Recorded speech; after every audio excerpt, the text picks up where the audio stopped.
বিসমিল্লাহির রহমানির রহিম। চলে আসলাম এই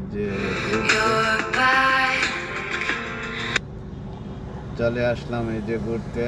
অনেক সুন্দর চমৎকার জায়গা, সেটা হচ্ছে মানামা গেট, বাবুল বাহরাইনের পাশে। তো এই যে মানামা গেটের বিল্ডিংটা, এখন আমি চলে যাচ্ছি বাবুল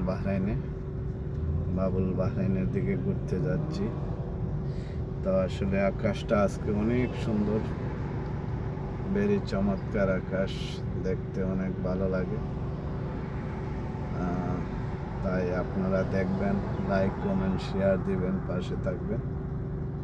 অনেক সুন্দর, বেরি চমৎকার, বিউটিফুল এরিয়া। দেখতে যেন মনে হয় না না না না না না হৃদয়, তবু